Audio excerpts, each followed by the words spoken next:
Olá, tudo bem? Como é que vocês estão? Eis eu aqui, professor Ronaldo Rocha e a nossa queridíssima amada professora Thaís Rocha. Estamos aqui justamente para poder, em teste, em Aju. Nós estamos em Aracaju, galera. A gente não está em Brasília, a gente está fazendo um teste em Aju porque a gente se mudou para cá. Aí você fala, se mudaram para aí, Ronaldo, saindo em Brasília? A nossa casa está lá em Brasília, mas, né, fechadinha, né? Mas estamos aqui em Aracaju, em virtude de a nossa digníssima aqui ter passado e sido convocada para a Caixa Econômica Federal e foi aprovada agora e convocada para a Embel. Bacana, né? Parabéns. Nem esperava. Parabéns. Fiquei feliz. Orgulho, orgulho. Vou me acostumar com isso. Fez exatamente o que eu falei e deu certo. Olha que bacana. Não decora. Não decoro não. Não pode decorar. Porque se decorar, você não vai conseguir raciocinar. Se você não consegue raciocinar, você não consegue interpretar as questões, é isso que eu estou querendo dizer. Interpretar as questões que são inéditas, contextualizadas e com pegadinhas. Se você decorar, você não vai ter essa oportunidade de interpretar as questões. Então, nosso estudo é feito com base em lógica, na lógica jurídica aplicada. Dá certo, galera. Olha aqui, ela é a prova fiel disso, ok? Bom, quem é que eu tracei para a gente estudar rapidinho aqui, para que a gente pudesse trabalhar de uma forma mais a miúde? Localização de objeto. Tem muita gente ainda que está com problema. Tem dificuldade. Tem dificuldade em localizar o objeto. Gente, presta atenção. Talvez uma forma muito bacana de vocês conseguirem entender o que é localização de objetos, ou melhor, saberem o que é o objeto, é a quantidade, é o que ou quantas coisas devem ser respondidas durante a leitura de uma questão. O que ou quantas coisas uma questão não traz apenas uma única coisa a ser respondida. Se nós formos interpretar a questão, vocês vão ver, na verdade, a gente vai ver, na verdade, que a questão ela nos traz outros requestionamentos que não apenas aquele que inicialmente a gente tinha, né, naquela leitura primária. O que a gente vê de cara e pensa que é o que eles estão perguntando. Exato. Mas se você fizer uma releitura, você vê que tem muito mais coisa ali embutida.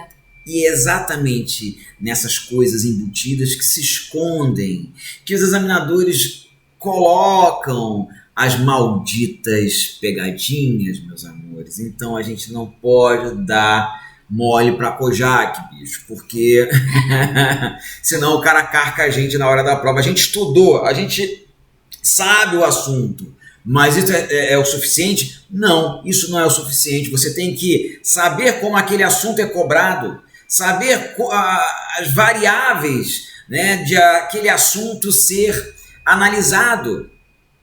Não é simplesmente chegar, porque eu estudei tantas horas, tantas doutrinas, tantas apostilas, não sei quantas horas aula, e agora eu vou fazer a prova. Não, se você não conhece a banca, né, e conhecer a banca não é simplesmente ver o formato de cobrança delas, é saber padrões, tendências, diretrizes de cobrança. Né? Então, para a gente começar a trabalhar a descoberta da elaboração das questões desses examinadores, a primeira coisa que a gente tem que fazer é a localização dos objetos. Né? Repito, se você sabe o objeto, você sabe ou não se aquela questão, você sabe, né, melhor dizendo, você sabe se aquela questão tem pegadinha ou não. Tá? Vamos fazer aqui? Logo um exercício de cara, deixa eu mostrar para vocês aqui. Ó. Não vou tampar a nossa maravilhosa professora aqui não. Presta atenção, ó. Uma questão que a gente pode logo de cara fazer, vamos lá. Vou fazer essa aqui, ó. Vou botar abreviado, tá? BR Nato, deixa eu só opatizar um pouquinho mais. Brasileiro Nato. Por ser um máximo, vou botar abreviado também, tá, gente? Para dar espaço aqui. Um máximo soberano. Jamais poderá ser extraditado. Ponto. Aí vocês, olha a maldade aqui da coisa. Brasileiro nato, por ser um máximo soberano, aí você fala logo de cara, porra, que diabo é isso, velho? Eu sei o que é brasileiro nato. É aqueles que nascem aqui no Brasil. Né? São aqueles que nascem aqui no Brasil, filhos de pai ou ou mãe brasileiros. Essa é a regra. Essa é a regra. Tá?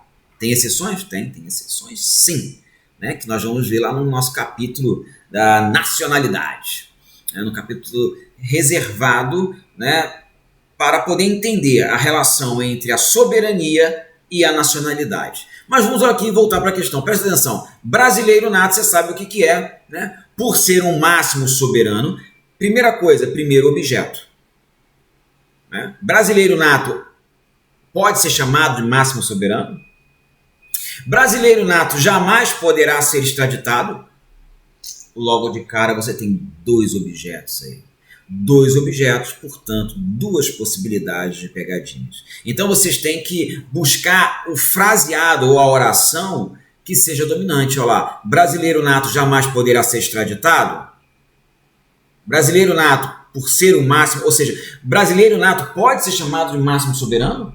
Já é um questionamento. Né? São dois questionamentos, né? Brasileiro nato é um máximo soberano? Podemos dizer? Né?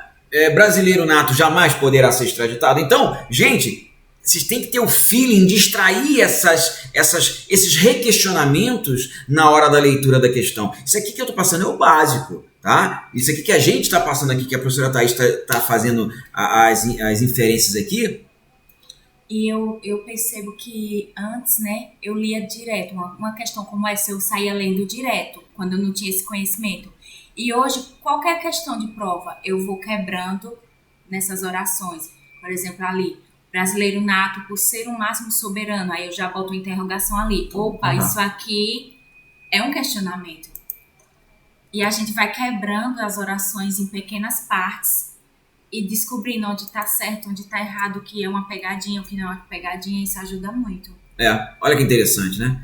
Eu já acabei de colocar aqui o ponto de interrogação. Brasileiro nato, por ser o máximo soberano, aliás, brasileiro nato pode ser chamado de máximo soberano, primeiro objeto, né? Jamais poderá ser extraditado. Aí eu vou trazer uma maldadezinha aqui, né? Esse jamais aqui, essa conjunção aqui, ela já cria também uma interrogação na mente. Um outro objeto. Então nós vamos colocar aqui. Olha que interessante isso. Então a questão tem três objetos. Brasileiro nato poderá ser extraditado? Poderá? Poderá. Tem a opção, não, né? Ronaldo, mas se ele estiver dentro do Brasil... Está falando a questão que está dentro do Brasil? Não. Tem a possibilidade se ele estiver fora. Se ele estiver fora. Então ele pode ser extraditado sim, ele a depender pode. Das circunstâncias. Então você já coloca aqui, brasileiro nato poderá ser extraditado? Pode. Jamais? Não. Se ele estiver fora do país, não. Né? Então, olha que interessante, a questão já tem esse erro. Já tem esse erro aqui. Brasileiro nato pode ser considerado um máximo soberano? Por que máximo soberano? Porque se você for lá no artigo 5º da Constituição Federal, todos são iguais perante a lei, né? Perante a lei, sem distinção de qualquer natureza, garantindo-se a brasileiros e a estrangeiros residentes no Brasil a inviolabilidade do direito à vida, liberdade, igualdade, propriedade, segurança, enfim, e aí vai, né? Tem um detalhe nisso. Você sabe que na questão da... Não existe hierarquia, mas, obviamente, entre brasileiros e estrangeiros, existe, sim, uma relatividade de acesso a determinados direitos. Né? Tem direitos que brasileiro nato tem, que brasileiro naturalizado jamais terá. Tem direitos que o brasileiro naturalizado tem, que o estrangeiro não tem. E aí vai. Então, de acordo com essa escala de relatividade ou relativização jurídico-fundamental, criou-se na doutrina, isso é uma proposta doutrinária, tá bom, gente? Então, criou-se na doutrina uma gradação em relação a direitos jurídicos fundamentais. Mas não existe hierarquia. Não existe, não é questão de hierarquização. É questão de acesso a direitos fundamentais. Essa gradação, ela se refere a acesso a direitos fundamentais. Então, o máximo soberano é igual a brasileiro nato. O meso ou médio soberano é o brasileiro naturalizado. E o diminuto ou mínimo soberano é o estrangeiro. Tá? Então vocês podem... Ronaldo, anota aí. Anoto, claro. Vamos lá, vamos anotar. Vamos anotar essa gradação aqui em relação ao acesso aos direitos fundamentais. Não é só você se perguntar, estrangeiro, qual é o direito que o brasileiro nato tem que o estrangeiro brasileiro naturalizado não terá? Simples. Eles poderão ocupar cargo privativo de presidente da República? Não. Eles poderão ocupar cargo privativo de brasileiro nato na condição de ministro do STF? Não. Não, porque fere... O princípio da soberanização, do que mais importa ao país. Ou seja, o princípio do importe ao interesse nacional. Mas isso aí a gente vai discutir na nossa aula de nacionalidade, tá certo? Mas vamos lá colocar aqui, prometi, então vamos lá. Máximo soberano igual a nato. Brasileiro, BR, nato. Vou colocar só nato, você já sabe, né? Nato. O médio, vou botar médio soberano igual ao naturalizado, ao natur, tá? E o mínimo soberano igual ao estrangeiro. Olha que legal, tá? Não esquece isso não. Máximo soberano igual ao nato, meso ou médio soberano igual ao naturalizado, mínimo soberano igual ao estrangeiro. Se cair na sua prova isso, pelo amor de Deus, Maria Santíssima, não esqueça. Máximo soberano, meso soberano ou médio soberano, diminuto soberano ou mínimo soberano, respectivamente, correspondem a nato, naturalizado e estrangeiro. Então, essa questão, ela usa essa informação para tentar fazer você cair em erro. Exatamente. Porque ele não jamais poderá ser extraditado, não é nem por causa disso. É porque tem que ter o localizador, onde é que esse brasileiro está. Para poder ser ou não ser extraditado. O cara vai pensar, essa questão tá certa. Por causa da gradação. Se ele estudou a gradação, né? Ele vai olha a maldade. ser induzido ao erro. Brasileiro nato por ser o máximo soberano? Sim. Jamais poderá ser extraditado? Você não pode determinar que um brasileiro nato jamais poderá ser extraditado, porque você não sabe aonde esse brasileiro está. A questão não está informando. Se a questão não está informando, meu amigo, você tem que trazer à tona que quando a questão está aberta no quesito da localidade, mas tem um termo de restritividade, então você não pode dizer que essa questão está certa. Ela está errada. Jamais. Aí o cara, mas não existe direito absoluto. Depende, calma, vamos com calma. Né? Nada em direito é tão absoluto que não possa ser relativizado, salvo na sua dada especificidade literal. Tá aqui. Tá? Então a gente tem que ficar esperto em relação a isso. Mas o STF diz que não existe direito absoluto. Peraí, o STF ele não esgotou todas as hipóteses jurídicos fundamentais. Em regra, não existem direitos absolutos no Brasil, salvo quando se evidencia aqui, numa dada especificidade literal. Tá legal, gente? Então, vocês têm que ficar espertos em relação a isso. Eu acho que é essa maldade que ainda falta a muitos candidatos, né? Porque não é sempre que a gente estuda assim, detalhando cada item de uma questão minúscula, 3 linhas, que traz muita informação, que a gente só adquire fazendo essas conexões, né? Realmente. Tá? Então, vocês fiquem com essa informação hoje aqui, não com a informação, mas com esse conhecimento que nós passamos aqui para vocês hoje, tá? Porque ele é importantíssimo. Vocês têm que mudar a frequência mental durante a análise de uma questão. Vocês não podem ficar só nessa de decorar, só nessa de memorizar, só nessa de achar que o que vai cair na prova é aquilo que caiu da vez passada. Não faça uma desgraça dessa com vocês. A vida é muito curta para vocês ficarem perdendo tempo. Vocês têm que abrir a mente de vocês. Abram a mente, busquem raciocinar, exijam que o conteúdo passado para vocês, não só por nós, mas sim por outros professores, seja um conteúdo concatenado pela lógica, pela racionalidade, melhor dizendo. Não aceitem que aquilo é aquilo porque é aquilo e ponto final.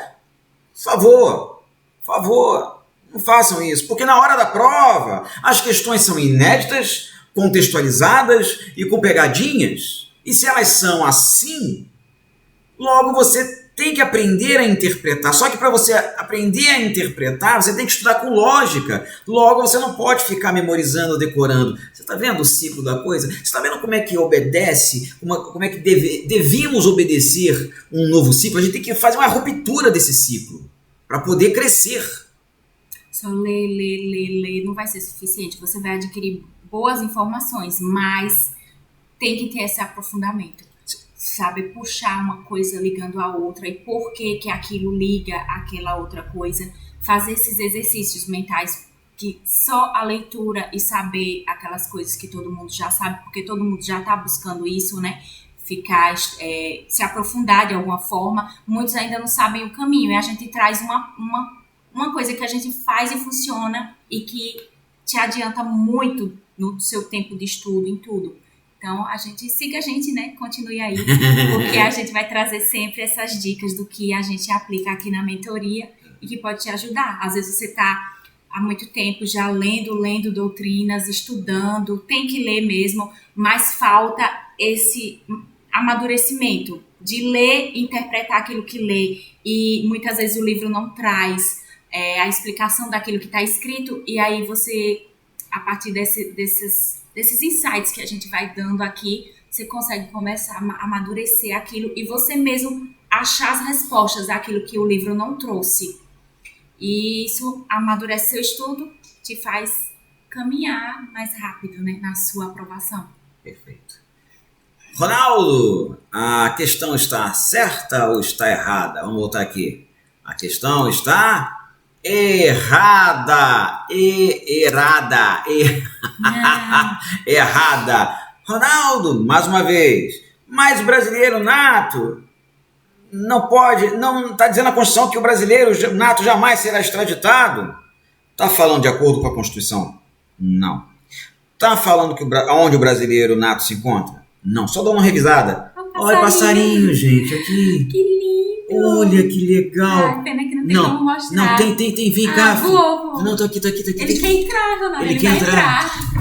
Não, deixa ele entrar. Deixa ele entrar. Vem cá, meu filho. Ele vai ficar se batendo no vidro. Meu Deus, rapaz, que coisa bacana, velho. Ai, que pena que não tem. Não, a gente tinha a câmera aqui pra mostrar, pra voltar. Eu tava até pensando em voltar, virar a câmera assim, rapidão. Mas deixa para uma próxima. Aqui acontecem umas coisas inusitadas. Gente, então, a questão está errada. A questão não está dizendo aonde o brasileiro se encontra. A questão não está dizendo de acordo com a Constituição Federal. Então, se não traz um referencial, a questão está aberta. Se a questão está aberta, mas tem um termo de restritividade, então, meus amigos, a questão da possibilidade, ela é quebrada. Né? Como é que ela poderia ficar certa, Ronaldo? Se eu tirasse o jamais. Vamos experimentar tirar o jamais? Vamos lá.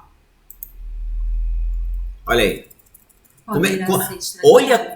Olha como é que é a semântica da coisa, né, cara? Semântica frasal ou oracional que o valha. BR nato, brasileiro nato, olha aqui, ó. Por ser um máximo soberano, poderá ser extraditado? A questão tá aberta? Tá aberta. Tá trazendo referencial de acordo com a Constituição? Não tá trazendo. Tá dizendo que o brasileiro nato tá? Não, ele pode estar no Brasil, então. Então, se a gente extraiu o termo de restritividade circunstancial jamais, então gerou uma possibilidade. Então, olha lá, brasileiro nato, por ser o máximo soberano, poderá sim ser extraditado. Quando? Quando ele estiver fora do Brasil.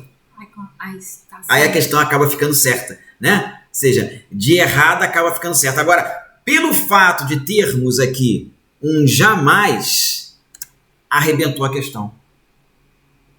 Tá vendo como porque ele pode ser extraditado. Quando ele estiver fora. Quando ele estiver fora. Então você não pode dar uma terminativa circunstancial em termos de restritividade. Né? E o problema maior do direito é isso, né? Você lê a Constituição como fosse uma regra imutável ali. E você tem que ver que sempre há algum caso de excepcionalidade. Então sempre leia sabendo que elas são regras, mas em determinado momento pode ser que alguém tenha uma exceção que aquela regra já não vai servir para aquele determinado caso concreto. Então a gente sempre tem que ter essa malícia. Sim, isso aqui é uma regra, mas e se for dessa outra forma? aí aquela regra já não se aplica. Esses ICs são violentos, galera. A gente não pode deixar de fazer os seguintes questionamentos. O que, por quê, para quê, como, quando, onde, se. Aliás, desses todos, os ICs são mais importantes. Tá? Então, vocês têm que saber fazer os requestionamentos básicos a toda e qualquer assertiva, a toda e qualquer afirmação. E eu acho que isso também não é só para fazer prova, é também no caso da sua advocacia. Né? Perfeito. Porque quando você sabe que o caso concreto do seu cliente é algo único, é algo bem específico, você sai um pouco da regra e vai atrás da exceção que pode cobrir aquele caso concreto. E aí você sai na frente, né? Gostei disso que você falou. Mas é assim que Muito funciona. bom, muito bom. Eu não ia falar na questão da advocacia, da prática advocatícia. Mas serve também. Você falou uma coisa muito bacana. Eu costumo dizer que o poder, a palavra, quem tem a palavra, seja oral ou seja escrita, tem um poder muito grande. Né? O poder de convencer, não é de vencer. Né? Vencer com argumentos. Eu sou um adepto da filosofia, minha formação é filosófica, então talvez por ser filosófica que eu esteja fazendo essa abordagem, nós estejamos fazendo essa abordagem com vocês aqui, né? Essa abordagem assim de requestionar tudo, né? Tem que saber requestionar as questões, porque se você não o fizer, você vai ser... Outros vão fazer, né? E você vai ficar para trás. Exatamente. E aí aquela ideia de concurso é uma fila cai por terra, porque não é uma fila. Vai ganhar a vaga quem tiver mais preparado. Quem tiver... Aí você tá há anos estudando e vai ficar estudando. Porque você não tá fazendo essa parte. Coração aberto, mente aberta, né? Vence aquele que der para si a oportunidade de conhecer algo que a maioria não quer por conta de uma convenção, por conta de uma cultura, por conta de falácias que as pessoas preferem absorver, porque para elas talvez seja mais fácil. Tá? Então, estudem com lógica. Venham estudar conosco com lógica, tá certo? Segunda-feira tem novidade pra gente. Estamos inaugurando o projeto Professor Solidário. Dezembro tá aí. Natal. E o novo ano começa com força. Exatamente, gente. Tá bom? Um beijo no coração de vocês. Fiquem com o Papai do Céu e até a nossa próxima live. Né? Nós vamos tentar fazer sempre nossas lives aos finais de semana, mas podem ficar tranquilos que nós avisaremos. Tá legal? Até a próxima. Focos.